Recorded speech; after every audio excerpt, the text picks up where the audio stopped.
गुरुर्ब्रह्मा गुरुर्विष्णू गुरुर्देव महेश्वरा गुरु साक्षात परब्रह्म तस्मै श्री गुरुवे नमः. मला वाटते अंतरित्वा वसावे तुझ्या दासबोधासी त्वा बोध व्हावे. अपत्या परिपाववी प्रेम ग्रासा महाराज या सद्गुरु रामदासा. श्रीराम सुखासारिखे पूर्ण वैराग्य जाचे वशिष्ठा परिज्ञान योगेश्वराचे. कवी वाल्मिका सारिखा मान्य ऐसा नमस्कार माझा सद्गुरु रामदासा. जय जय रघुवीर समर्थ. सद्गुरु प्रल्हाद महाराज डॉक्टर काका व आदरणीय मंदाताईंना नमस्कार करते. जयश्री ताईंनाही नमस्कार करते. दासबोध अभ्यास वर्गासाठी जमलेल्या तुम्हा सर्व साधकांनाही वंदन करते. आज दशक 9 समास 10 स्थिती निरूपण. या दशकामध्ये संदेह निरूपण, अनुमान, विकल्प, आशंका या चारही समासांचा आपण अभ्यास केला. त्याचा अभ्यास केल्यानंतर त्या चारहींच्या निरसनानंतर आत्मा व आत्मस्थितीचे तत्वज्ञान याचा निश्चित बोध होऊन आत्मस्थिती सांभाळण्याची कला अवगत होते. ही कला अवगत झाल्याशिवाय बहिरंगातून अंतरंगात प्रवेश होत नाही. सामान्य माणसांची अवस्था बाह्य सुधारणेसाठी असते, तर असामान्य लोक मात्र अंतरंग सुधारतात. बाह्य सुधारण्यापेक्षा अंतरंग सुधारण्याची आवश्यकता जास्त आहे. श्रेष्ठत्व अंतरंगाच्या स्थितीवरून ठरविल्या जाते, म्हणून श्रेष्ठत्व अंतरंगाला आहे, बाह्यांगाला नाही. परमार्थाचा संपूर्ण प्रवास हा अंतरंगावर असतो. म्हणून समर्थांनी हे श्रेष्ठत्व सांगणाऱ्या पहिल्या 1 ते 7 ओव्यांमध्ये विविध उदाहरणे देऊन अंतरंगाचे श्रेष्ठत्व सांगितले आहे. श्रीराम समर्थ. श्रीराम. देवळामध्ये जगन्नायक आणि देवळावरी बैसला काक. परी तो देवाहून अधिक म्हणो नये की श्रीराम. सभा बैसली राजद्वारी आणि मर्कट गेले स्तंभावरी. परी ते सभेहून श्रेष्ठ चतुरी कैसे मानावे श्रीराम. ब्राह्मण स्नान करून गेले आणि बक तैसेच बैसले. परी ते ब्राह्मणा परीस भले कैसे मानावे श्रीराम.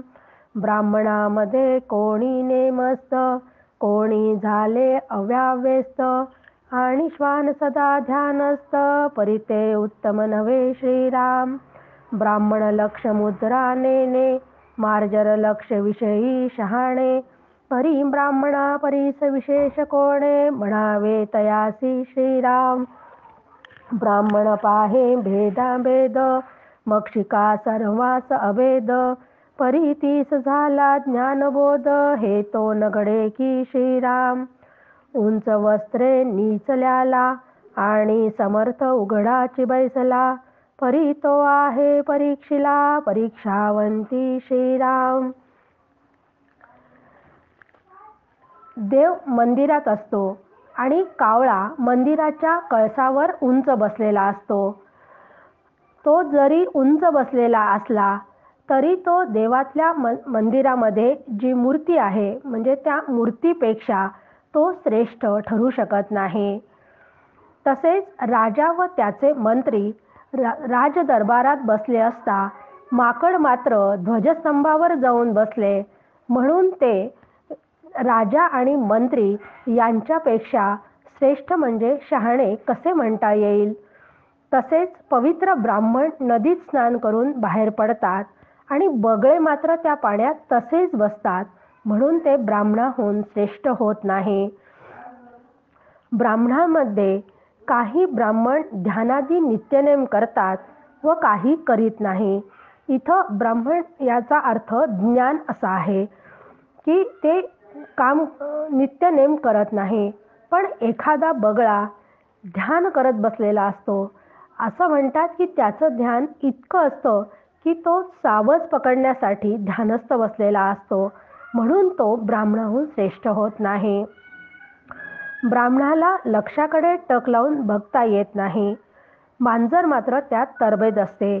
ती आपल्या लक्षावर, म्हणजे तिला उंदीर खायचा असतो, तर मग तिच्या उंदरावर इतकी ती तरबेज असते की तिचा पायांचा आवाज येत नाही आणि अशी ती झडप त्याच्यावर घेते. शिवाय मांजरीला अंधारातही दिसते.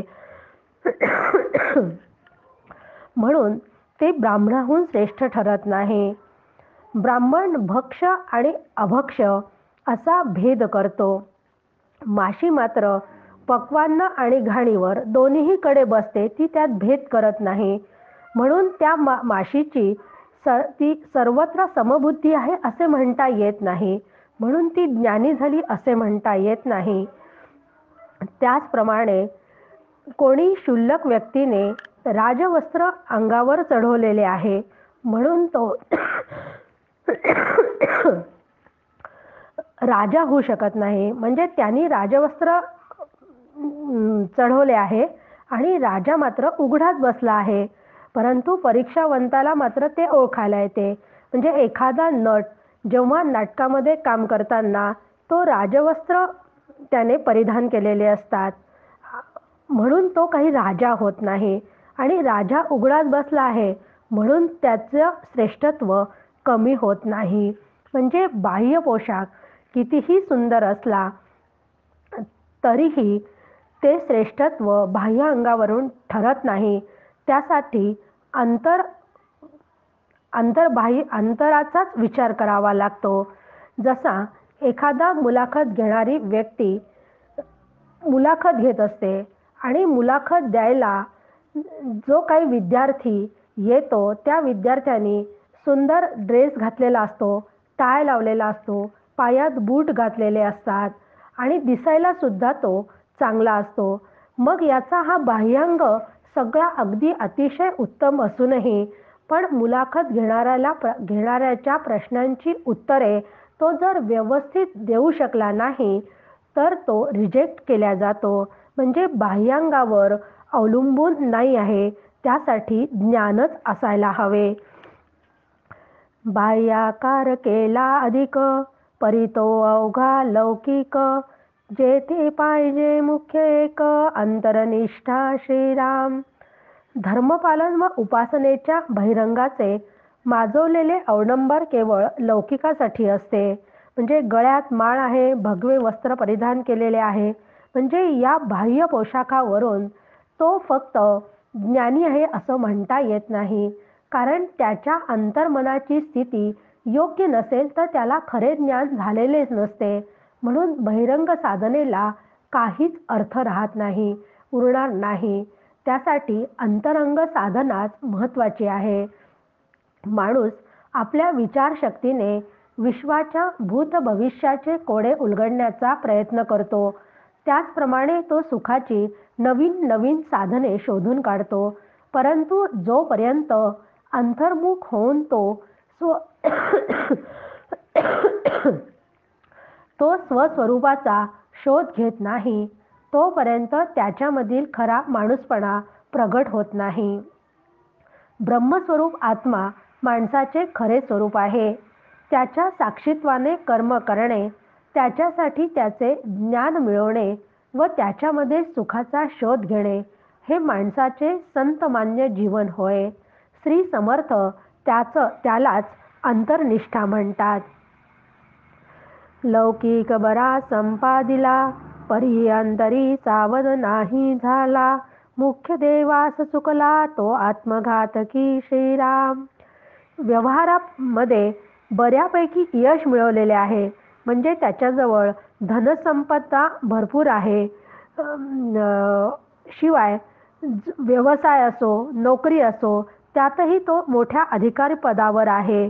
पण तो जर अंतरंगात सावध नसेल, तर तो मुख्य देवास चुकतो. म्हणजे त्याला आत्म्याचाच विसर पडलेला असतो. म्हणजे त्याला आत्मज्ञान जर झालेले नाही, तर समर्थ म्हणतात तो आत्मघातच होतो.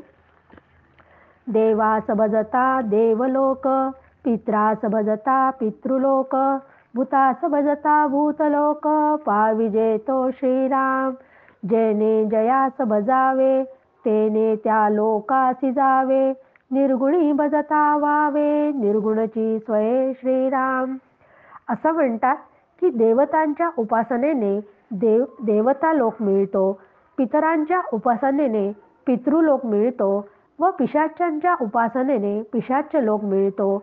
म्हणजे जो ज्याचे भजन करतो तो त्याच्या त्याच्या लोकात जातो. म्हणून निर्गुणाची उपासना उपासकाला निर्गुण ब्रह्म मी आहे असा अनुभव देते आणि हा अनुभव जीवनामध्ये सगळ्यात महत्त्वाचा आहे. त्यांनी जीवनाचे सार्थक होते. निर्गुणाचे कैसे भजन, निर्गुणी असावे अनन्य, अनन्य होता होई जे धन्य, निश्चयसी श्रीराम. निर्गुणासी असावे अनन्य म्हणजे निश्चय आत्मनिवेदन होय.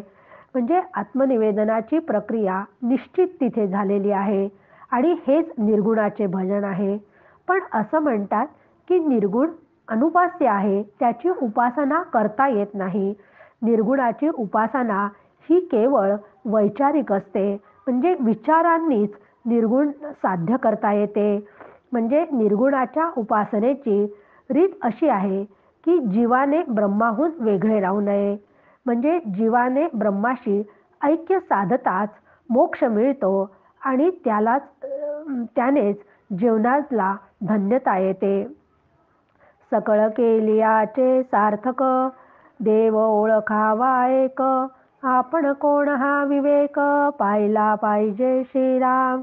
देव पाहता निराकार, आपला तो माईक विचार, सोहम आत्मा हा निर्धार, बाणून गेला श्रीराम. अंतर्निष्ठा साध्य झाल्याशिवाय मुख्य देवाचे दर्शन होत नाही. खरा देव ओळखल्याने माणूस कृतकृत्य होतो. म्हणून मीचे खरे स्वरूप जाणण्यासाठी विचारच केला पाहिजे. मीला ओळखण्यासाठी विवेक जागृत हवा. त्याशिवाय खऱ्या देवाची ओळख होणार नाही. खरा देव आत्मरूप म्हणजे निर्गुण निराकार आहे. मीच्या संदर्भात येणारे विचार देहाला धरून असतात. देह माईक आहे, त्यामुळे देहाला धरून केलेला विचारही माईकच ठरतो. म्हणून साधकाने मी आत्मा आहे असा सोहमचा पारमार्थिक विचार बांधला पाहिजे. आता अनुमान तो काही, वस्तू आहे वस्तूच्या ठाई, देहभाव काहीच नाही, दोंडाळीता श्रीराम. की असा हा पारमार्थिक विचार एकदा मनाशी पक्का बांधला की कुठल्याही प्रकारचा संशय व तर्काचे कारणच उरत नाही. आत्मा आत्मरूपाने असायचा तेथेच आहे. त्या आत्म्याचा एकदा अनुभव आला की तो आत्मा मी आहे, मग देहभाव कितीही शोधला तरी तो सापडतच नाही. सिद्धाचा आणि साधन, हा तो अवघाच अनुमान, मुक्ताचा आणि बंधन, आढळे ना श्रीराम. असे आत्मनिवेदन ज्याचे पूर्ण झाले त्याला साधन करावे लागते असे म्हणणे वेडेपणाचे आहे. तो मुक्त असल्याने त्याला देहभावाचे बंधन सापडतच नाही. मुक्ती आणि बंधन काल्पनिक आहे. साधने जे काही साधावे, ते तो आपणची स्वभावे, आता साधकाच्या नावे, शून्याकार श्रीराम. की एकदा देहभावाचं बंधनही गळून पडलं आणि त्याला अनुभव आला की साधन करून जे साधावयाचे आहे ते ब्रह्म सहजच मी आहे असा अनुभव आल्यानंतर साधनांचा साधनपणात संपून जातो.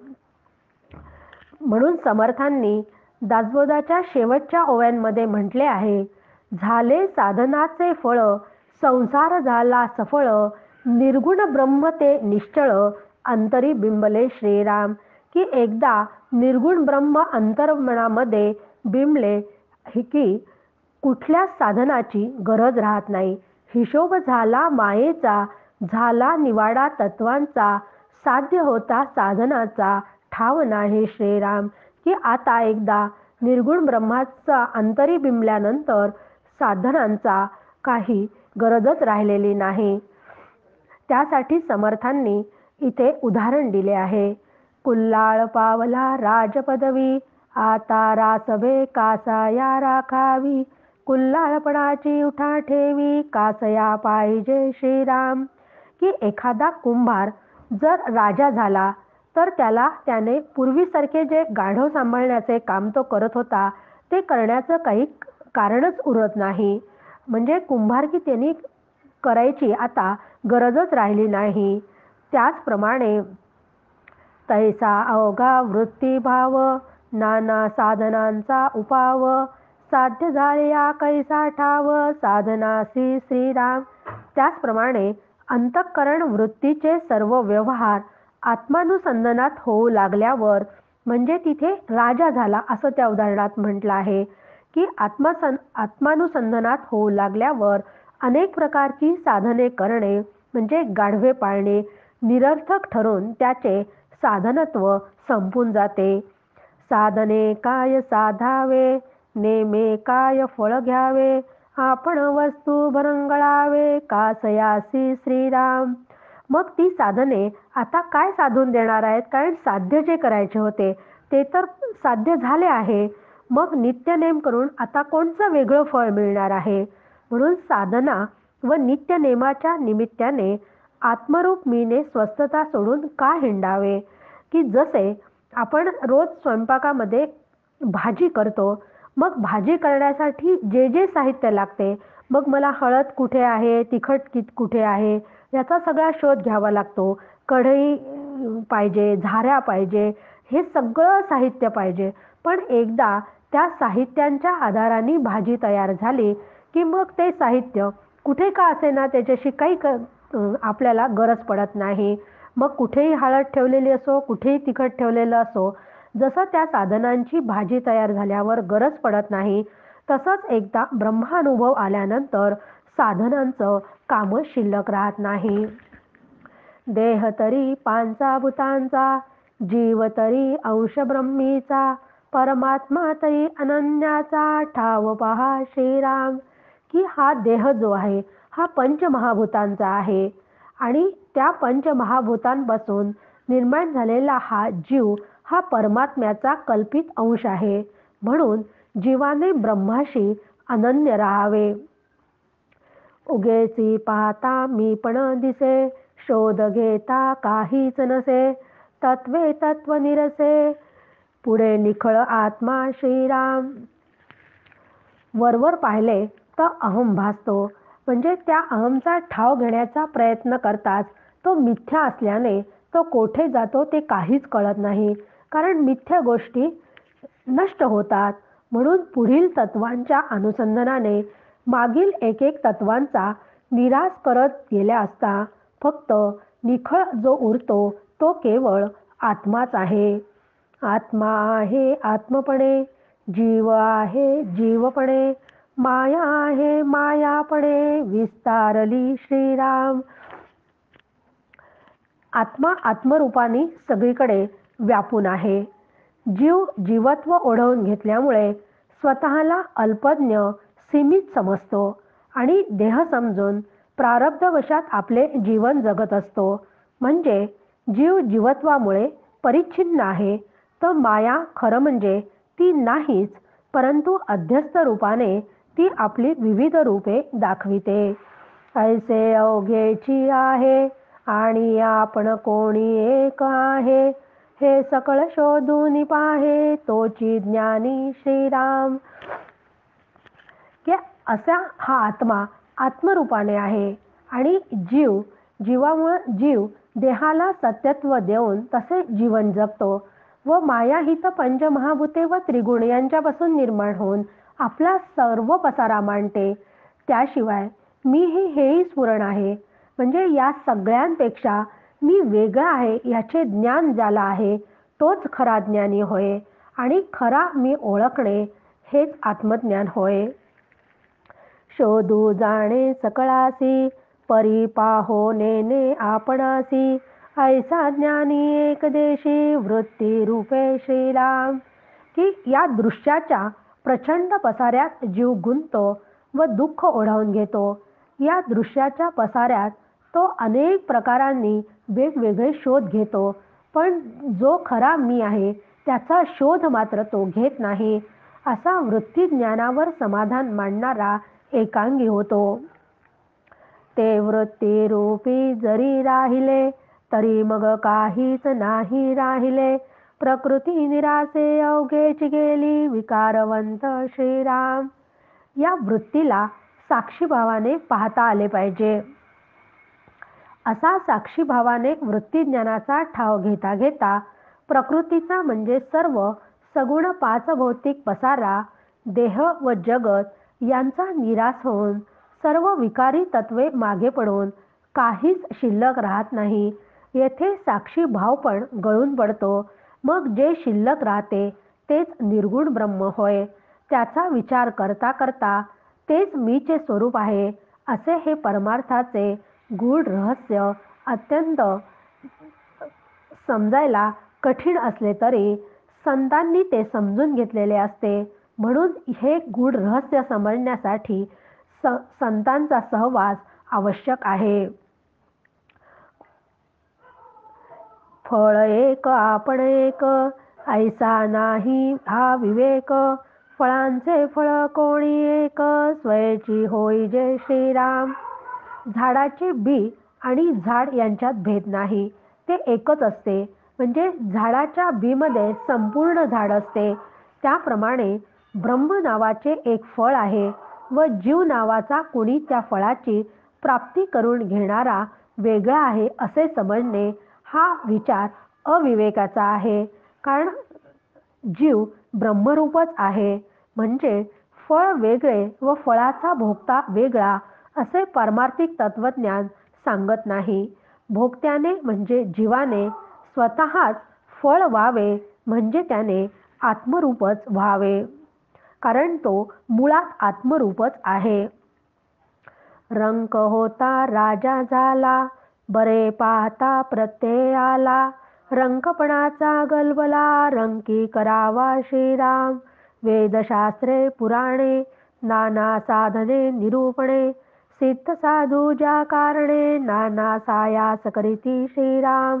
ते ब्रह्मरूप आपणची अंगे सारासार विचार प्रसंगे करणे न करणे वावगे काहीच नाही श्रीराम. अज्ञानी असतो त्याला रंक म्हणतात. मग रंक असताना म्हणजे अज्ञानी असताना त्या स्थितीत गोंधळ झाला तर ठीक आहे, परंतु आता तो रंकाचा राजा झाला असताना राजा म्हणजे ज्ञानी याला श्रेष्ठत्व प्राप्त झालेले असते. म्हणून त्याने राजाप्रमाणे वागावे, त्याला राजाप्रमाणेच वागावे लागेल. जसे व्यवहारामध्ये जसा एखादा अधिकारी असतो आणि त्याला जर म्हणजे तो मोठ्या पदावर असतो तर त्याला त्या अधिकाराप्रमाणे त्या पदाप्रमाणे वागावे लागते, नाहीतर लोकनिंदेला सामोरे जावे लागते. म्हणजे राजा होणे म्हणजे ब्रह्मज्ञान आहे आणि अनुभव आला की त्याच्यात अंतर्बाह्य बदल होतो. असा अनुभव येण्यासाठी वेदशास्त्रे पुराणे प्रवचने ध्यानादी साधने ज्यासाठी आहेत व सिद्ध आणि साधूसुद्धा ज्यासाठी खडतर साधना करतात अशा साधकाला ते ब्रह्म मीच आहे असा सारासार विचाराने अनुभव आल्यानंतर हे करावे हे करू नये, साधना करावी की करू नये त्याला काहीच फरक पडत नाही.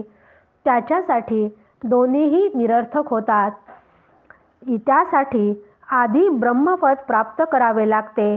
एकदा ब्रह्मपद प्राप्त झाले की पुन्हा काहीच करण्याची गरजच राहत नाही. की जसे साखर एकदा आपण खाऊन पाहिल्यावर त्याची गोडी एकदा समजली की साखर खाल्ली काय व न खाल्ली काय तरी त्याला साखर कशी आहे याचे ज्ञान झाल्यावर इतर गोष्टी सगळ्या निरर्थक ठरतात. त्याचप्रमाणे एकदा ब्रह्माचा अनुभव आला आणि जीव ब्रह्मरूप झाला की त्याला कशाचीच गरज पडत नाही. रंक राजे आज्ञेसी भ्याले, तेची पुढे राजा झाले. मग ते भयेची उडाले, रंकपणा सरीसे श्रीराम. रंक असतो तेव्हा तो राजाला भीतो, त्याची तो आज्ञा पाळतो. त्याला राजाचे भय भीती असते. पण हे भय कुठपर्यंत हो, की जोपर्यंत तो रंक आहे तोपर्यंतच भय आहे. पण एकदा रंकाचा राजा झाला की रंकपणा संपतो, त्याबरोबरच भय पण संपुष्टात येते. म्हणजेच अज्ञान म्हणजे रंक निघून गेले की तो राजा होतो, म्हणजे तो ज्ञानी होतो. मग त्याला कुठलेच भय राहत नाही. वेदे वेदाज्ञेने चालावे, सशास्त्रे शास्त्र अभ्यासावे. तीर्थे तीर्थास जावे, कोण्या प्रकारे श्रीराम. की वेदाज्ञेप्रमाणे वागावे हे कसे शक्य आहे हो? वेद आज्ञा देतात, तो त्याचा अधिकार असतो. लोक वेदांच्या आज्ञा पाळतात. शास्त्राने शास्त्राचा अभ्यास करावा. मग शास्त्राने शास्त्राचा अभ्यास कसा शक्य आहे? शास्त्र लोक पाळतात. तीर्थाने तीर्थयात्रेला जावे हे पण कसे शक्य आहे हो? कारण तीर्थक्षेत्राला लोक जातात. मुळात तीर्थक्षेत्र पवित्रच आहे. मग त्यानेच तीर्थाकडे जाणे कसे शक्य आहे? त्याप्रमाणे एकदा ब्रह्मपद प्राप्त केलेला पुरुष असेल तर ब्रह्मपद प्राप्त झाल्यावर त्याला त्या ब्रह्माची अनुभूती घ्यायची गरजच राहत नाही. अमृते सेवावे अमृत, अनंते पहावा अनंत. भगवंते लक्षावा भगवंत, कोण्या प्रकारे श्रीराम.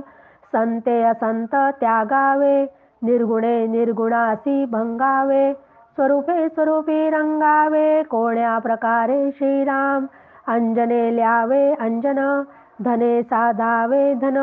निरंजने निरंजन, कैसे अनुभवावे श्रीराम. अमृतानेच अमृत प्यावे हे पण कधी शक्य आहे का हो? कारण अमृत मुळातच अमर आहे. मग त्याला अमृताकडे जायची गरजच काय आहे? अमृत इतरांनी सेवन केल्यामुळे लोकांना अमरत्व प्राप्त होते.